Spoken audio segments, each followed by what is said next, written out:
When marketing isn't aligned with sales, well, that's when people say the leads are shit. This is where most people, and not just specific to real estate, screw up. Your goal should be get to the one that you're the only call to make. No such thing as a bad market. It'd be like saying it's a bad ocean. If there's waves, you should surf. If there's wind, you should sail. You might want to get them before they realize that's the solution. You want to get them at the problem. Welcome. This is the Leads Are Shit. I am here with Andrew Fogliato.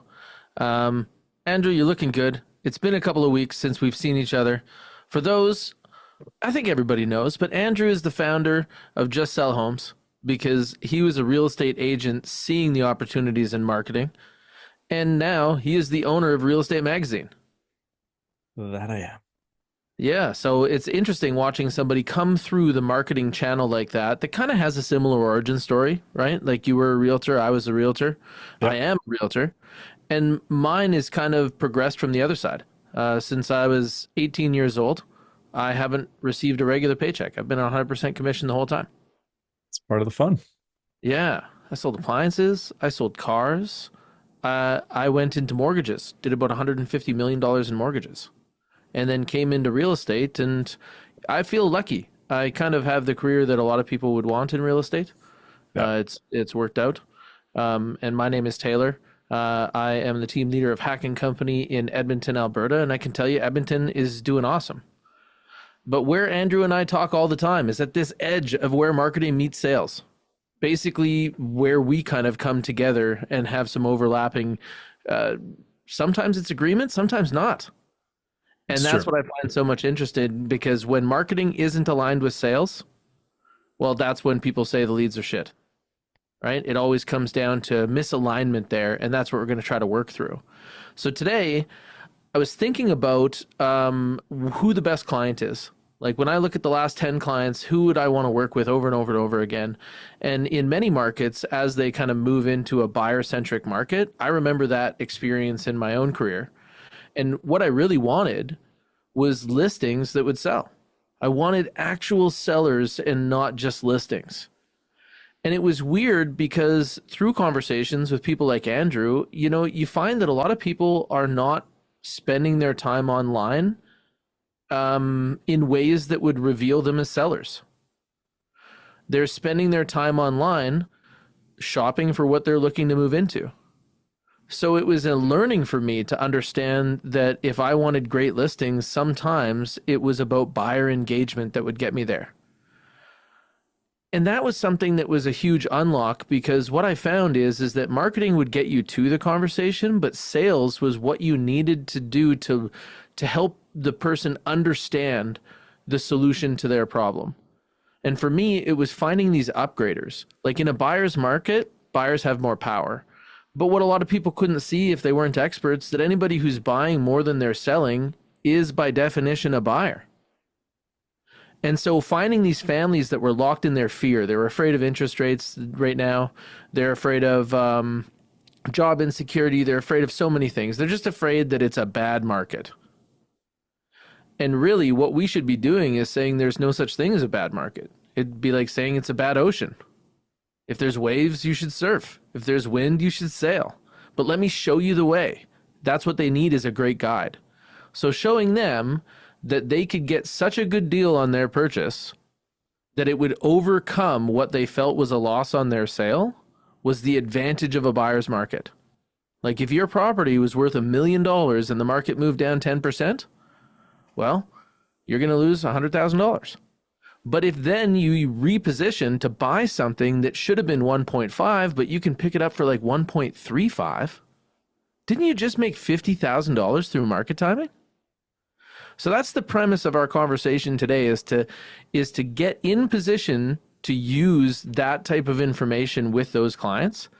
And a lot of the time, if you had to retrace your steps to where that great conversation led to that purchase and sale, you would basically say, well, these people were a certain type of group. They were upgraders, and they were looking for property that upgraders move up to. Like maybe if you're targeting single families, you might be looking at the people that are upgrading from duplexes. So how does that look online? Do you, where do you kind of pick up from where I see it, Andrew? So how I like to build out campaigns when we're targeting a group is actually work back from the moment you sign them as a client. And this can also change like depending on your systems and how you want to operate. But like most people would like to meet them in person, sign a contract, right? Mhm. Whether so like we often refer to it when people is like, how many kitchen tables can we get you to? But we're working back from the kitchen table. So if your goal is I need to be at their kitchen table, Mhm. then you take that one step before that of what's the conversation I have before I'm at the kitchen table? And then what is the thing before that conversation that gets that conversation? So if we move Then, back from the appointment, we're probably yeah. doing that exploratory call. Yep. Or it could be for some DMs, right? Like you can be doing it. I'm going to qualify you without actually jumping on the phone because a lot of people now are open to that. But this is where you have to look at your systems, right? So, like, I know you're great on the phone. You have team members great on the phone. Your best setup with what I know of you is you want like a 15-minute discovery call Totally. before. So it'd be like if we're working back from that kitchen table of I want families looking to move up to a bigger home, I need to get on these discovery calls. So that'd be that thing that we'd be looking at setting up stuff to drive people into a discovery call for you. The purpose of a discovery call is a filter. Okay. Yeah. When you get on the phone with somebody for 15 minutes, not only are you going to try to open all your lines of communication, make sure you can talk to them by phone, text, and email, you're also going to look to collect enough to know them. We call it Ford. So I want information on their family, occupation, recreation, and dreams. And that sounds weird to talk about, but you can do it through a house. You know, if I want to know about your family, I'm going to mention, hey, this house has 4 bedrooms. Is that enough for everybody? Now you're going to tell me. Hey, this place is over in this neighborhood. What's drive time like from there to work? Now we're going to talk about your occupations. We can get all of that information in that intake call, but also determine timeline. Should we be meeting you? Also, did we happen to stumble on a marketing qualified lead instead of a sales qualified lead? And we shouldn't be trying to close them right now? Timeline will help you establish that. And then finally, rule out the jokers. For all of us that reach out and touch the public, there's a whole bunch of people that'll waste your time. But having a good exploratory call can be a filter from there. Let's take a step back from that. Yeah. Well, on that call, I always use and because you have the guest next week, so I'm just teasing him a little bit too, is the Dean Jackson 5-star prospect, right? Like that call, you're establishing the 5 points of the star, which is are they willing to engage? They're answering the phone and talking to you. Yeah, your answer. That's a 1-star prospect. Are they friendly and engaging while they do it? 2-star prospect.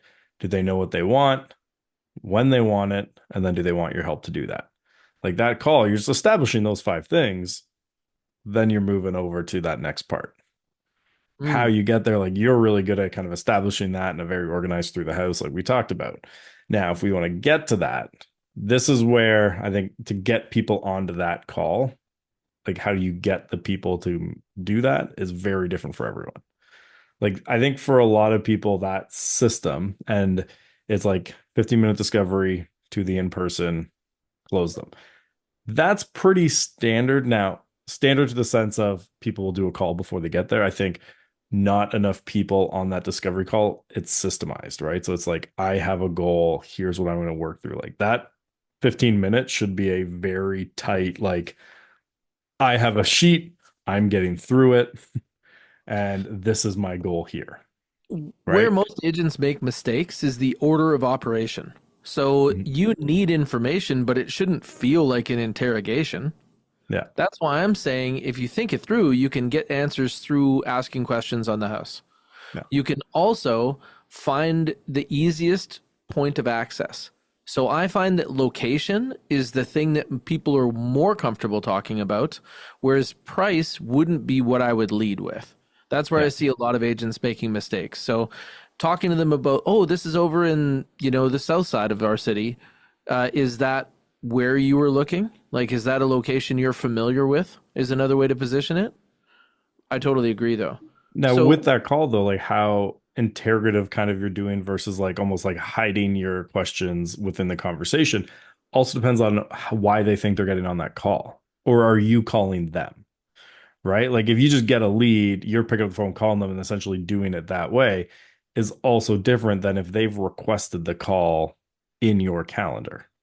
It is kind of, but only if you look at it by mechanisms. So if Mm. they've requested a call, they're normally coming to you looking for information. So they're coming to you likely related to a property and they want to know more. So you could lead into that with somebody that you call and say something Yeah. along the lines of, "Hey, was there anything you couldn't see in the pictures?" Yeah. That's a good way to lead in. Or if you're looking to try to get into that position where you can almost do an intake form, as soon as you get it to the point where it boils, like I always view the first call as me applying energy until it boils. If they start laughing, if we find out we both have kids, like those types of things are going to be part of the rapport building. And then the rapport building in my mind is like a push, and the qualification is like a pull. And you Yeah. want to push and pull in a way that is like it kind of has a flow to it. Yeah. And in that qualification, you definitely want to determine what you need to, but lead it with this. Hey, do you mind if I ask you a few questions? As soon as they say yes to that, they'll pretty much answer what you ask, as long as you're Yeah. not too invasive. Now, have you ever skipped asking that and just gone right into asking questions, just like presumptive? They know, like we're on a phone call, they're going to assume there's questions, Oh, right? Like totally. just like as I do that a lot of my calls, I just jump straight into, all right, so tell me what you're doing for your marketing today.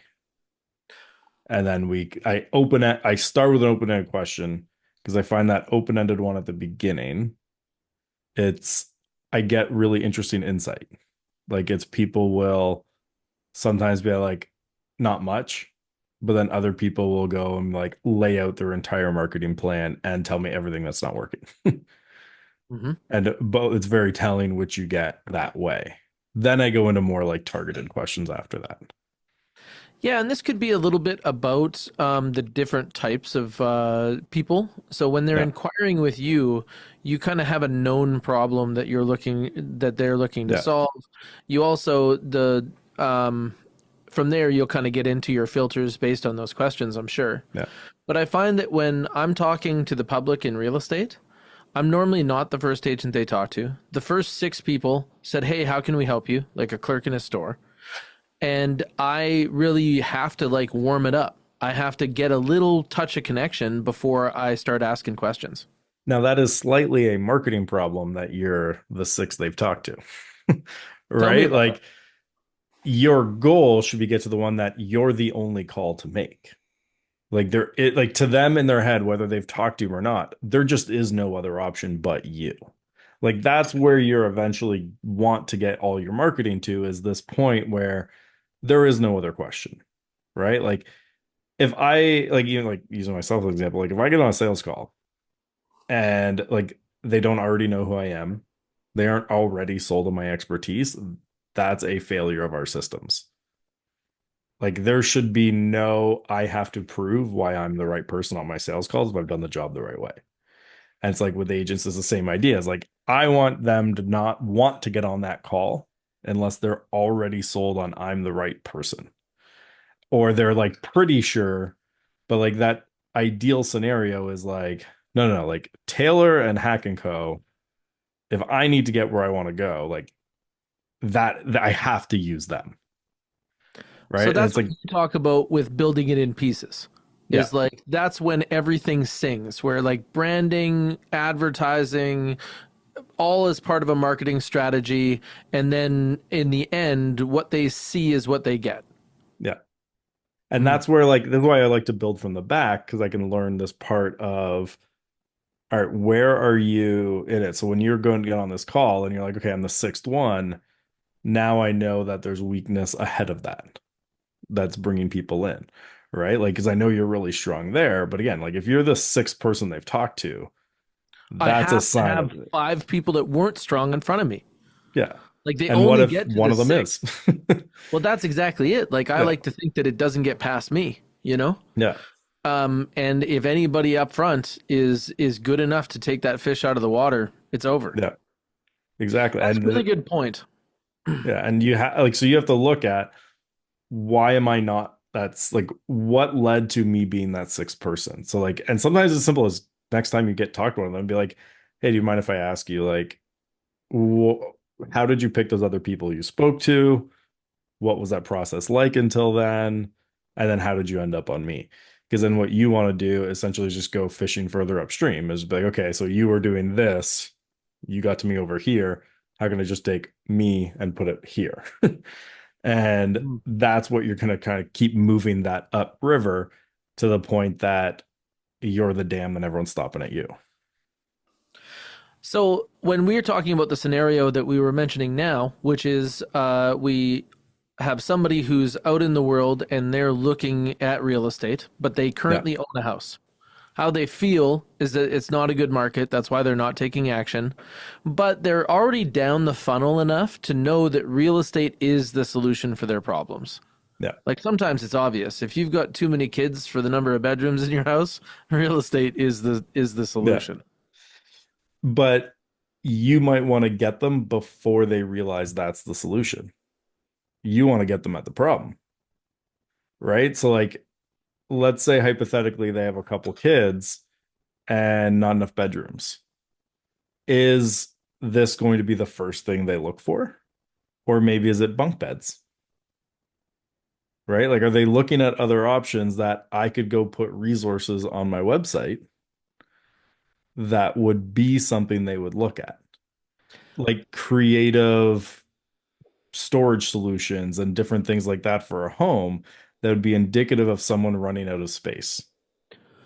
So if I were to blog about how families make efficient bedroom space for kids that share rooms, that would be a place where I could start to pick up clients at the problem before all my competitors pick them up. Exactly. So you look for those opportunities of like what are they, so like the example I always use here is how do you think Google knows when someone's pregnant? They listen to Amazon and they can hear the uh, The most common search I heard that is a indicator that someone's pregnant is how big is either a poppy seed or a blueberry. oh, Because no one searches to find out the size of that unless they've been told what's inside of them is the size of one of those. wow. So it's what are So those? far up. Like that's so far up the funnel. Yeah, but you know the second that that search happens, they're pregnant or like a friend is, and they've heard that, oh, it's right. So, but like now Or you can like actually map out.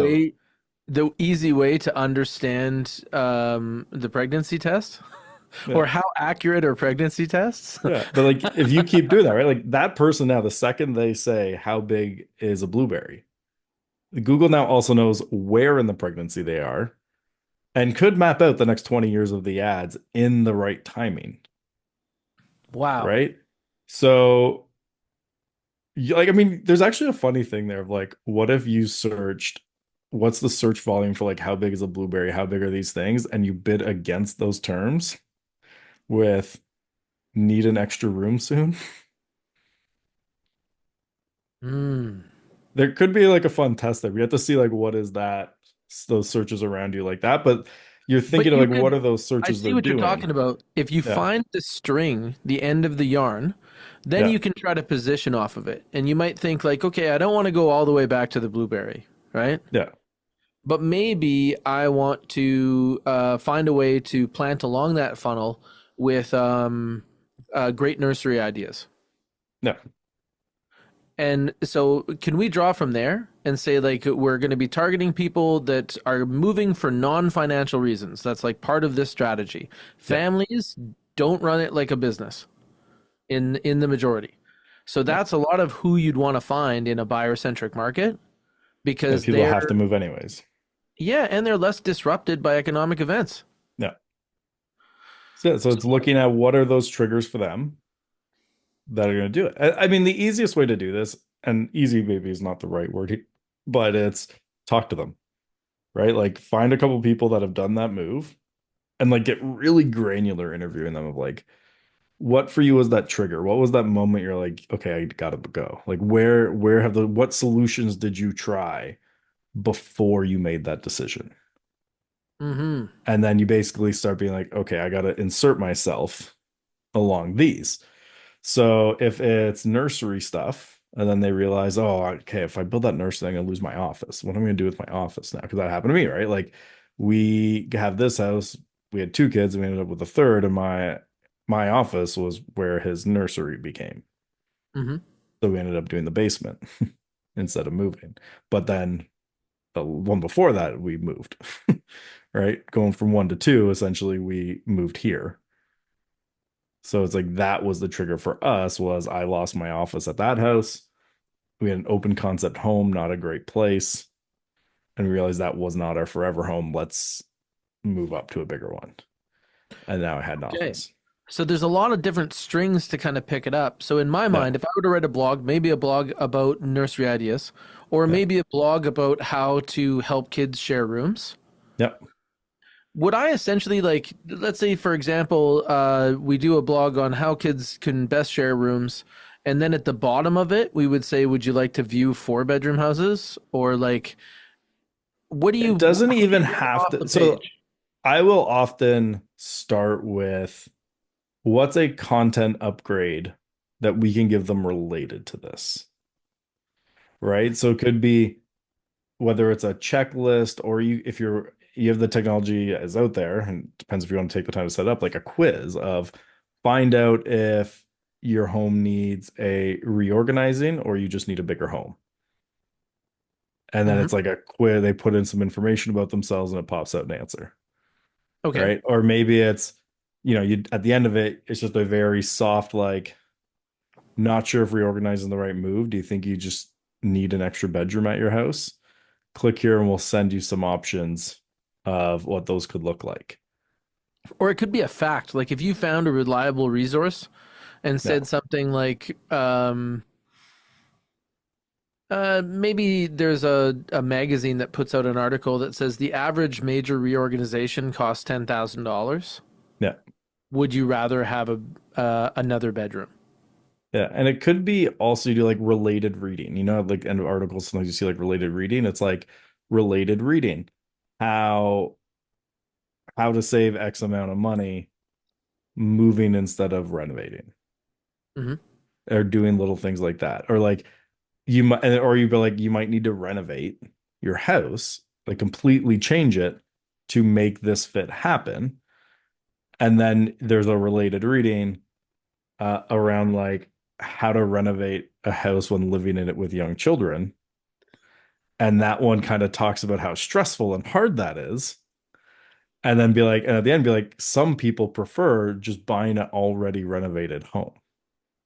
Okay, so I want to Just, kind of mock this up and then I want to move forward from there. So let's say that I made a blog, and yeah, at the start of the blog, it's about how to help kids combine bedrooms, right? yeah, And then it goes into a bit of a case study about this family that started with this problem, but ended up doing the solution as a full renovation.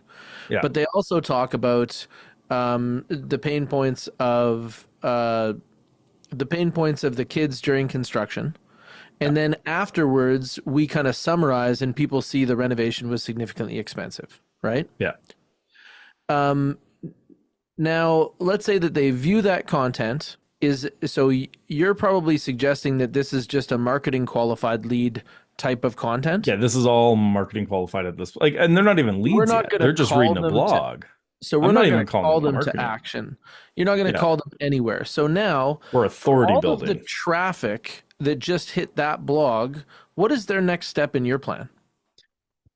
So this is where you have to have multiple paths, right? So it's kind of like you have to have it set up a little bit like a choose your own adventure.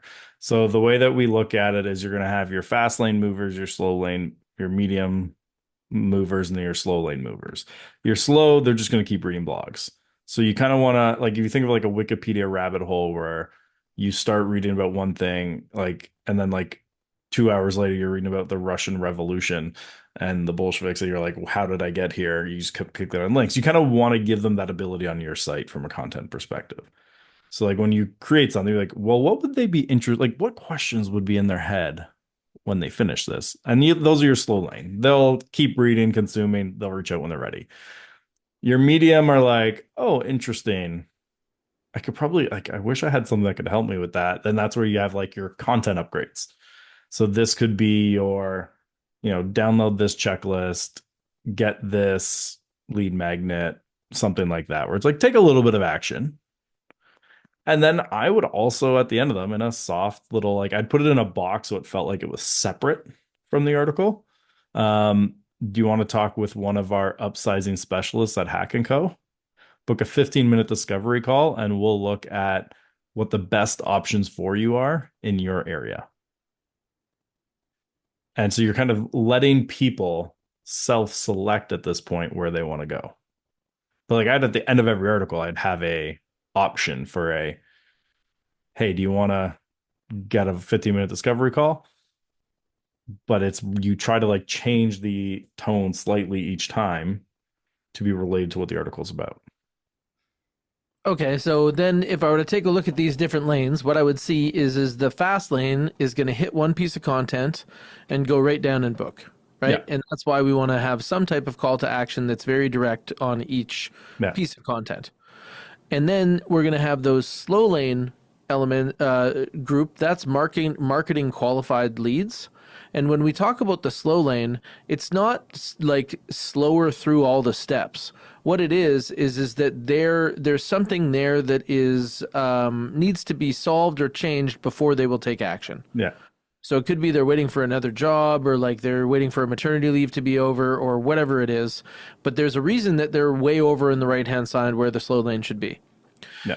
And then there's these middle lane movers. Now, these middle lane movers might be one piece of content, they might be 5 pieces of content, but there's going to be something that kind of helps them move down the funnel with you. Yeah. And what that would be is these little small actions. So maybe they take a quiz and now you have their email. So now we start pursuing them with email marketing. Or maybe they take a call to action to look at properties that have a number of bedrooms, because that's what you're talking about. So you can say, why don't you look at houses that have 4 or more bedrooms? And then they start looking at that. And if you have a lead generation system like I do, it will force registration. Now we get in contact with them and kind of move from there. I think that would be a distinct difference, and that's a difference in my own system. Is I'm constantly calling people to look at houses and then come from there, and then I'm using my sales team as a filter. So Andrew was criticizing me, and this is going to happen a lot because we're going to be working a bit on my business as an example for you guys in your business. And feel free to get in these comments. Like we're looking at them right now. If you would like to us to dig in or explain something specific that we've talked about, hit us up here. But these middle, like, or medium paced group is going to kind of get off the bus at as many stops as you give them. Yeah. And I'm only calling them to property, where is you would call them to a quiz. You would call them to some type of like downloadable guide. Those types of things or other kind of turnpike exits. After they download, this is where most people, and not just specific to real estate, screw up. Like, I bet right now, if I opted in on your listing, I fill out your form, I'm guessing all it says is thanks. Someone on our team will be in touch. You might word it slightly differently. Pretty much. But why aren't you saying, do you need to sell your current home to find out if you could afford your next one? Click here to get an equity check on your home, and we'll tell you how much equity you have available to you, so you know how much you could put down on your next home. And then if they take that, be like, great. Do you need a guide on how to get your home ready for sale so you can maximize the value when it goes on the market? Click here to download our guide on how to maximize the sale of your home. Right? You're giving them as extra pieces. And now these buyer leads are also self-selecting and saying, I'm now a seller lead. Absolutely. So this is something that's really important when you're talking about marketing from a real estate perspective, is that people understand how the actual clients think. Yeah. We call it the seller's algorithm, where the only reason that anybody ever wants to sell anything is because if they sell, they get enough money to do whatever they want to do next. Yeah. So finding out what they want to do next is kind of key to that. But then they also need to know the value of what they have so that they can do that math. So grabbing onto that in the marketing process, because we always deal with that in the sales process. But you're creating another way for people to get more direct contact with you. But if that person books a 15-minute discovery equity check with you as your call, like maybe that's the brand of that call, is not I'm going to send you the report. It's I'm going to get on a 15-minute equity check call with you. I'm going to ask you a couple questions, and I'm going to tell you how much equity you probably have in your home based on that call. Hmm. right? Like, of course, some things are going to change a little bit based on the specific type of mortgage you have and if there's break penalties and like all these variables that we can't control because they're personal to you. I'm going to get as close as I can to that number on that call as possible. And then the next one is be like, great. So, like, we let's say right now, hypothetically, we think your home has 200,000. This is on the call. You're like, I think you probably have about $200,000 in equity. There's probably 20, 30 little things we can do in your house to get that up to 220. I'd have to see your house to see what those little things are and to see how much we can push that up for you and how long that would take. Because maybe for you, it's not worth doing that work because you want to move sooner. But if you're maybe it's stuff that could take us a week to do, maybe it's 4 weeks to do, maybe it's 8 weeks, but we have to get into your house, take a look, and then we'll present you your options of here's the fast sale, what we think you get, the medium sale. Then you kind of go back to that slow, medium, fast of like, I will present to you what your options are. So I like how aligned you are with making a good trade. Like I always think Yeah. that relationships are like an account, and you make deposits and you make withdrawals. And so what you know is that most sellers, one of the things they're really attracted to is what can I do to improve my outcome on my sale. Yeah. And since we know that, we can make a trade and say, hey, would you like that information in exchange for me getting an appointment? Yeah. Because they don't see the appointment as being valuable the same way you see it as being valuable. Well, But to to them, they're have being somebody walk sold. through and give them custom information on their Yeah. situation is what the internet can't provide them. Yeah. And this could also be that answer. Like, this is how I would answer the people who call me, okay, but before I bring you in, like, what do you charge? Hmm. I would just be like, I mean, depends on how well I think they know me and their personality. Sometimes just say I charge a lot. Because if they still go forward, they're going to be a good client. But sometimes it'll be like, I mean, it's impossible for me to say without seeing your home and how much work it's going to take for me to sell it. Hmm. Because I haven't, like, I might walk into your home and realize you're a hoarder and every single thing. I might walk into your home and it's an immaculate, ready for sale home that there's not much to do. Right. Right. So like, because like I used to do a menu of services, so I had like three different levels, and it was like your standard sale, and then I had like a premium and an ultra premium, and it Hmm. was like, which one do you want? I learned this from my broker, and basically the idea behind it was the like middle one was what everyone wanted, but they would all essentially not negotiate on my higher end commission that I was charging. They would negotiate on which package they got for that. Yep. So the worst case, all I had to do was include some stuff from the top one into the my standard. Yeah, so that gives you some options, and Yeah. those are solutions. And that's what I always see is I see you taking these approaches, these preventative approaches. Yeah. And I think that a lot of people don't view marketing as that. Yeah. Like marketing smooths out a lot of things, and you can use marketing in your system as well, like creating menus. Yeah.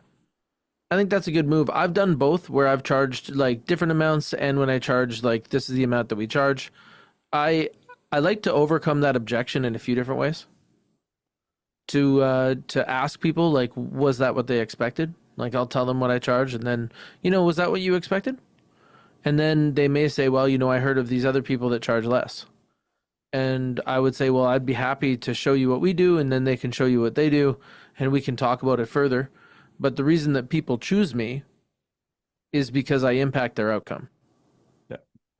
So I think the guys that can give you a deal and the guys that'll get you a deal are two different people. And I don't think that the guys that give you a deal can get a deal because they can't even get a deal for themselves. Yeah. The most common line I heard people use for that is like, I mean, if they're dropping their price that fast for you, imagine how fast they're going to drop the price of your house when they're negotiating against me. Yeah, that's like Like, this is the person that's supposed to defend your money. they Shouldn't they can't be even able to defend their defend own. their own? Yeah. Yeah. But the other Yeah. move that I like is to defer the conversation Yeah. and to say, I'd happily talk to you about this further once we know how much your property will sell for. So if you want to start at what I charge and then talk more about it once we get an offer, I'd be open to doing that. because by the time you get an offer, they see what you do. Yeah. And they also see the result that you're getting them. And I can Yeah. say that there are very few people that would revisit that at the time of offer. I like to like also have them feel that the plan I'm coming up with them is a custom marketing plan. Because like a lot of people have this like, okay, I'm just gonna our team's gonna come in, we'll do this. But okay, so based on your house, here's what we think the right plan is. And now it's like you're laying out all the steps that's gonna take specifically for their home. Because now if they go to that next person, like, oh, but they're missing that step. And I really want it. So like you're almost like giving it to them ahead of time. Because now it feels like they have to take. So then they're like, okay, I can't charge them much. Be like, great. Well, which parts of this would you like to take out? This one will cost you Oh. this much. This one will cost you this much. This one will cost you this much on your house, but I'll lower my commit. Like, right? Like you can have that conversation of just like, oh, you want to pay me 0.5% less? Great. So we're going to take out the video. We're going to take out this part and we're going to take out this part. Does that work for you? And they're And like, the no, I same want those thing. things. Yeah, like you can lay this out in a few different ways. For me, I have a blog that says why interview multiple agents, Yeah. and That's it probably why you're one of explains the multiple value in interviewing agents. multiple agents. Yeah. And then it talks about interviewing us because we are very highly rated in our market. Yeah. But it has that downloadable that you were talking about where they can download a list of interview questions that they should use when interviewing multiple agents. Yeah. But that means that when I get to the table, other people are taking the test that I wrote. Do you Like put in I like am a ready feature for these list too questions. of like make sure they're including this, and this in the package that they're offering you? Just No, make but sure I like you the have way a you bigger think. list than everyone else, right? Like it's that Yeah, really go into detail. I as have you're a talking to them, check these things off as they say that they offer them, and then yours are pre-checked. yeah, yeah. That's like the what movie was that from? When they get to like 8 minute abs, 7 minute abs, and then like there is Yeah. no 6 minute abs. Can't do it in 6 minutes. There's something about Mary. Yeah, that was so You know good. how many times I That- use that on people and someone's like, I'm gonna do like I did it to Andrew Peary recently because he was like, who wants to like join my workshop of like how to make 100,000 the next 90 days? And I was like, so I just commented, I was like, I don't know, man. The day before I got one on how to make 100,000 in the next 80 days. Which one are they gonna come to? But that really is the basis of Yeah, comparison. You see examples of this in the marketplace. That's why they talk about 100 point inspection on used yeah, cars. It are all of those inspection points, do they matter? no, Like, is one of those inspection points that you checked if it had doors? Like, nobody even knows what the inspection points are. yeah, But they're like, man, 100 sounds good. Like, if you check 100, that's a yeah. lot. So what I like about Dean Jackson, he calls it home eval or a CMA, a pinpoint price analysis, because it Mm, just sounds more like involved. yeah. And like it gives you that the language of a pinpoint price analysis sounds important and it sounds Yeah. involved. Yeah, so you're just like, See, I we want kind of shoot for stuff like that. Like on our yeah, buying side, we call it the buying blueprint meeting. yeah, And we talk about creating your blueprint for success. yeah, But I like that pinpoint pricing. yeah. And it's just like finding those little opportunities to be like, okay, how can we add these little pieces in that's going to make you feel like I'm the only one with the right option for you. That's essentially all you're trying to do is eliminate them from wanting to talk to anyone else because you're the one with the path. So, how does this look if we start to turn it into a work rate? So, if we were saying that we're going to accommodate for these three different traffic levels, and then we're going Yeah. to start with blogs, do we need like five different blogs to accommodate for those like slow lane? So you kind of just like the tough thing with blogging, and it depends like who's doing it and which stage of your business you're at. Like, can you hire writers? Like, if you can hire a writer, you map out all the articles, you get them all written, they all go up, right? But you might just start with one big one that's like the A to Z to upgrade into a bigger home. And this is your like, I'm going to make this a 3,000, 4,000, 5,000 word post. And then I can also repurpose it, turn it into a guide. Now I have a book for you to get, and like you can do all stuff like that. But then you just walk through the sections and say, as I'm reading this, where are the points where someone's like, I want, what is that? I need to know more about that. Well, there's your next blog post. There's your next blog post. So you just got to go through, and eventually you end up with all these pieces together. but you just like you release them slowly over time because like it is a Mhm. lot of work to get all these done well. So what if And I'm not a blogger? so I mean, well, there's a lot of different options at that point. I mean, obviously you can Okay. hire a writer. Hmm. You can pull up a video recording system, record yourself saying it all, and then throw it into ChatGPT and have them turn what you said into a blog post. I think Um, more agents should do that. Like yeah, if you, especially if you're an experienced agent, you should definitely try this because you've said these things 1,000 times. yeah, Like if you had somebody ask you questions, or even ChatGPT ask you questions, and then you responded on video and then had that transcribed, your talk tracks are often polished. yeah. You've said the same thing in a similar situation many times before. And to capture all that, it would be very high value content by comparison to the other things that people create in real estate. And if you don't like doing that because you find it's a big process, you're like, well, what topic should I write about? Like, do what I like, look at my Instagram, like how many reels I put out all the time. Part of the reason, yeah, is to bring clients in. It's also to test which topics are people most interested in so that when I invest time into long form content, I'm doing the ones I've already proved have traction. Mm. So, like, if I'm going to write an article for REM and take the time out to do one properly and get my editor to come in and do the editing and do all the distribution and like, because, like, for example, like October, REM is completely sold out in our newsletter. Woo. So, if I'm going to fill space in there with something I put, it has to be good. And so, if we're looking at that, I want to validate the idea already. And that's where like reels are great because it shows partially to non-followers, partially to followers. I can hit the topic really fast. And then I look at what's the reaction. Am I getting saves and shares? Am I getting comments? Am I getting people DM me or comment like, that's great. I love that. That's genius.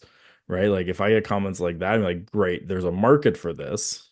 Hmm. I'm going to go in depth and then take that in depth piece and I'm going to promote the hell out of that one. Right. So how would that look in talking to these families that are struggling with rooms? So here's where you want to do, right? So like I going back to the reels, like let's take you and let's say like what are those top questions that they might have about the process? What are they should be like, hey, or like go find someone and be like, hey, see this house? Like you've seen on TikTok, I don't know if you're on TikTok. I can't remember now. Like home hacks, how Okay. popular those are. You Hmm. know what I'm talking about there? Yeah, totally.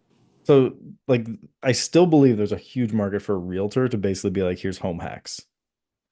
Which Hack and Co. There might be a really good fit there. Okay. Um, right, is go into a house and be like, hey, here's some clever ways you could design this room to fit multiple kids. So you can maybe if you're not ready to move up to a bigger home yet because you really love your current one, here's some creative ways you can essentially not move. Like, Great. because it's that counterpoint too of the real estate agent teaching you how you don't have to move by better optimizing your current space. Like, Yeah, like maybe model it's after that guy unexpected. that was like, I didn't know about this until I was 30. Yeah, like you take the very similar approach, but I think it adds even more weight to it being the real estate agent telling us not to move or teaching us how we don't have to move. Hmm. Because nothing built How like, to get great value out of your house yeah, so that you or like, move. yeah, yeah. I'm like, now, if none of this works for you, of course, here's how we do it, right? Or Okay. maybe it's because then you can also like you seed the right stories in there of like, we just had a client move up to this home and they really want to maximize the space here. Hmm. So this is what we recommended that they do. Right. So it's like we're giving them ideas on the home, but we're also in there seeding that story of like, we just helped them move up to this home to get this Yep. space because they were cramped before. And now we're maximizing this space they have now. And Oh, I gotcha. so you're using how you like, it's like how when I'm on even a show like this, if I want people to book a call with me, I'm not always allowed to promote myself, right? Like, so sometimes some podcasts and stages will be like, you're not allowed to sell from stage, Hmm. but I want to sell from stage. So instead, what I'll essentially do is like, I'll talk about the process of booking a call. And then I'll say, like, for example, with me, I bought bookandrew.ca as a booking link because it makes people like they can remember that. So I'll go and say, like, yeah, if I'm running up this campaign, I'll just send them if you want to book a call with me, go to bookandrew.ca and they'll be like, and that's a mechanism you can use in your marketing. When really what I'm doing is telling you, go to bookandrew.ca to book a sales call with me. But I'm not telling you to book it. I'm just using myself as the example. So like you could even do that with yourself, being like, when my wife and I were doing this, Mm-hmm. we kind of did that. And then what we actually realized after we finished Maximum Space, it was great. We needed a bigger house. So, and here's why we thought that. And that's where you have to know what those pain points are of them. So, and Okay, you're going to so use their language.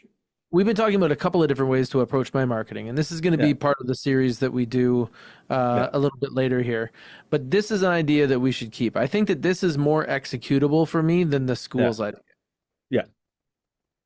So you start your first kind of one of your first steps is start collecting stories.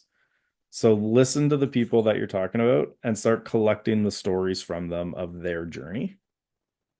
But then during that, you want to think about like where were their pain points on it and how did we fix it? And that's where your story has to go. Like every story, when people tell you story in your marketing, that's way too generic advice, right? The stories have a point, which is to address an objection they either know they have or don't know they have yet, and to get ahead of it so that they don't have it anymore.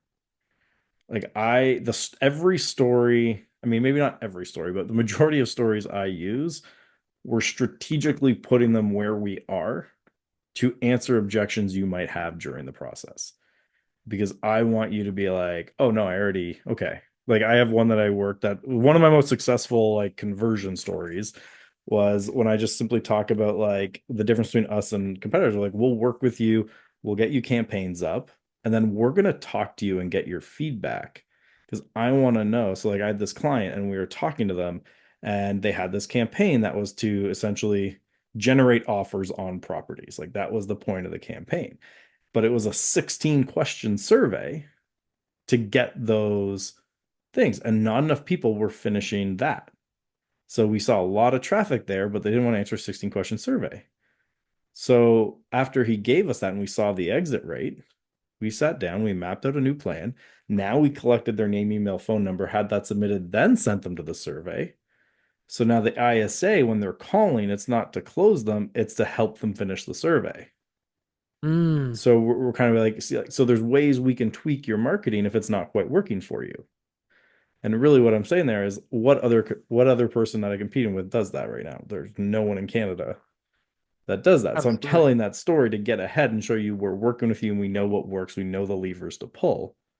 But I'm just telling it from the perspective of a client. So it's like for you, what are those stories you can pull in that would alleviate those concerns? Like if their concern is like, how do I do it with my kids? You'd be like, oh, like your two boys are adorable. Like actually, like, just recently I had these clients with two boys about the same age. And it was actually they were so adorable. They were so much fun. Like I was coming over to their house and we actually made this little sales contract for them. And we got them to sign it that said, like, if you keep your rooms clean, that you guys will get a Paw Patrol toy when this sells. You can even go to the store and pick one out on Uncle Taylor. And you should have seen the look on their face when they came back with Rubble. Like I like love seeing that type of thing. Right? Like you're just like, and they remind me so much of them. That story Totally. is really showing you, think of how much thought I put into even making your kids' lives easier during this process. Now I don't have to go through and walk you through and be like, okay, so to help your kids with this process, I'm going to have them sign a contract. I'm going to, like, I'll give them a bribe to keep the rooms clean. Yeah, no, I'm just like telling them the story of doing it with someone else. That's just more like casual. Like, especially if you're doing that initial walk through the home when you get there, walking through that story. So think of like the pain points that might be going through their head as you're walking through the house. Hmm. You're telling a story like it's like a comedian, right? Like you study stand up too, like me. It's like you want these stories to come off like you just thought of it off the top of your head. Yep. Like when you're doing it the right way, this just popped into your head as you're walking through. But it's Hmm. very planned, very thought out. And that story's cadence is going to answer each objection they have well positioning me as the expert. Totally. And that's something that I think many agents feel is that they've had so many of these conversations that they know Yeah, how it will go. And then yeah, as they gain more experience, they even understand how to position things a little bit better. yeah, Like, oh, wait later for that. Don't offer this solution up front. They need to kind of discover more about the problem before they'll be ready for yeah, the solution. yeah. And like at the end of the day, too, like a lot of things, it's like if you can get them to put them think something's their idea, it's Mm, always better than the idea coming from you. that's the big one Yeah, is get your clients to tell you what you wanted to yeah, tell them. yeah. One of my favorite Phil Jones lines on this topic is kind of like, some people like you can lead a horse to water, but you can't force it to drink. And he's like, sure you can. If you fill up their food with barley and oats and make their mouth dry, they're gonna drink the second you get them there. Mm. Like you can kind of seed the conditions that you need along the way to make it more likely to happen. And that's like doing like that idea of like, okay, I'm gonna give them things and then they'll feel like I'm taking it away if they don't get it. Right. So it's like, all right, we're gonna walk through the house and I'm gonna like, as you're doing that walkthrough, I'm gonna be like, I'm gonna be marking down all the things that we can do to make your home sell for the most. And you don't ever actually hand it over to them. Right. It's like, I got about my 50-point plan here. These are all the things we're gonna do to get your home ready for sale. They'll take us about X amount of time. And then you kind of pull it back and put it in your binder. Right. Because it's that like now like, oh, I don't want to lose that. You definitely got me thinking about the different ways to kind of like construct this overall. And I Yeah. like what you're talking about with so many people say things like the leads are shit because the only thing that they're casting into the marketplace is do you want to buy this house? Yeah. And I'm a realtor.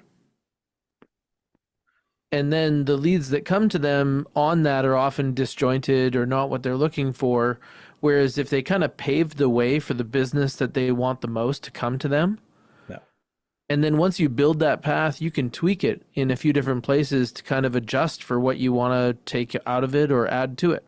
Yeah. You can create more filters or less filters. I do this on my sales calls as well. If I'm talking to Yeah. somebody that sounds like my ideal client profile, they sound like the 10 favorite clients that I have.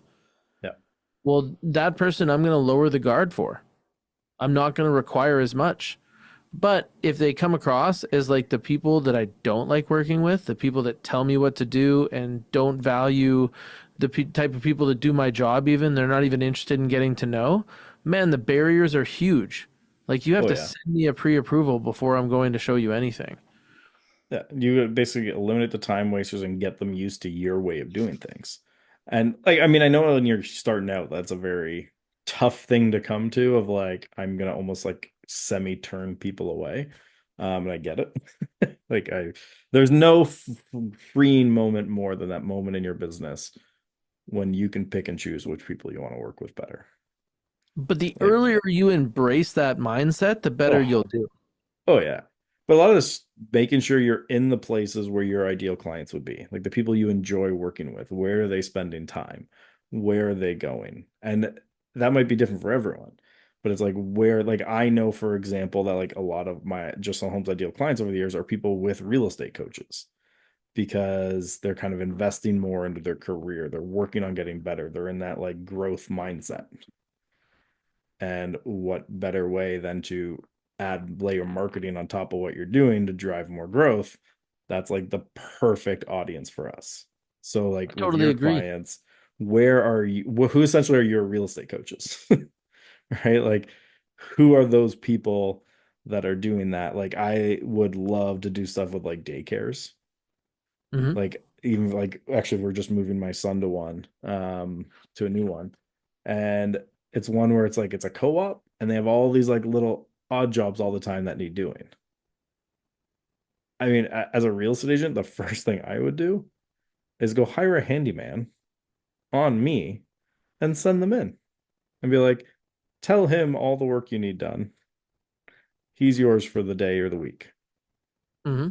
and fixes up the entire daycare, which is a room full of young families that can afford daycare, It's a right? good Like filter.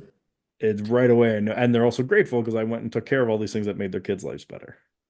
Well, you see agents benefit from tapping into networks like that all the time. Yeah. Like, there's a whole bunch of people that if their kid plays hockey, well, now their network is a bunch of people that can afford hockey. Yeah. You So he's know, like, I joke, I know a realtor who had a kid just because he wanted to send him to private school to get in with the parents at private schools. I don't know exactly what to make of that. I don't think that You you should know be who it is paying too. people as your marketing. Oh, I know exactly who you meant. I saw him 2 weeks ago. Yeah. Uh, Oh, good times. uh, But yeah, like those things, like knowing who where your ideal clients will be, and just by like I like for example, like in my town, there's like this top CrossFit place here, and it's like 300 a month to go there. So you know right away, if you're spending 300 a month on a gym when there's $10 like a month places, those are high income people who are motivated. yep. Speaking, like as a realtor in our area, I would be going so hard to try and do stuff with them. Hmm. Like I would Well, like, if that's your vibe, right? Like yeah, if you're somebody who goes to the gym and you're like part of that community, but yeah, that's the thing that you should also take a look at is like where are the hubs around you? yeah, And you know who's good at looking at that? Dean Jackson. it's true. Yeah, Dean's coming on next week. Yeah, I was describing him to someone recently, Well, we got to and describe him because I'm sure that there's some people that were like me at one point didn't know who Dean where was. I had heard you talk about Dean several Yeah, times. And then I ran into him on Clubhouse and had a few conversations with him. yeah, And you can see right away that he's so smart, he just figures it out. yeah. And he always like, so someone on my team actually asked me, how do we promote next week's episode with Dean? They're like, what's the angle? And I was like, just call him the godfather of real estate marketing. We don't need anything else. Like that's Dean. Like he started in real estate in Canada. So he was a Royal LePage agent out of Georgetown, Ontario. Started there and like he invented squeeze pages online, like not for real estate, just squeeze pages. Like that's how long he's been around. But I always refer to him, he's like a mad scientist. He's always just tinkering and testing and trying, but like he knows which levers to pull in those little pieces of language. Like his podcast is also a great listen. It's not real estate specific. He does have a real estate one too, but he has one called More Cheese, Less Whiskers. And if you really want to see his brilliance, have that one on. He will bring someone on, they'll tell him the problem, and his entire show is just, all right, we're going to solve that problem today. Except he gets so fast to what the real problem is.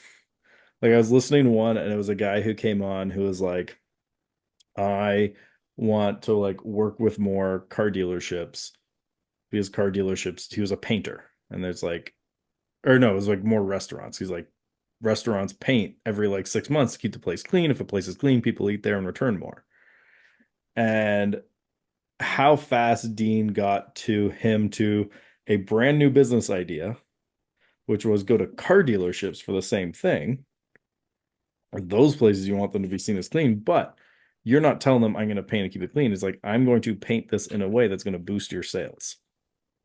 So and he's like coming up with the whole pitch for him and like how, because like think like there's always visual cues you can put somewhere to increase the likelihood someone buys. It's like the idea of if you own a wine store and you want to increase Spanish wine, you play Spanish music. If you want to increase Italian wine sales, you play Italian music.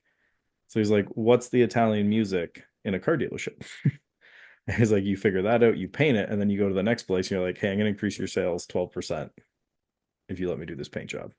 Incredible. So Yeah. Dean started as an agent in Canada. He was so good that he dominated that his phone would just ring with the most desirable listings in his area. And then he basically kind of wrapped that in a bow, ended up down in Florida.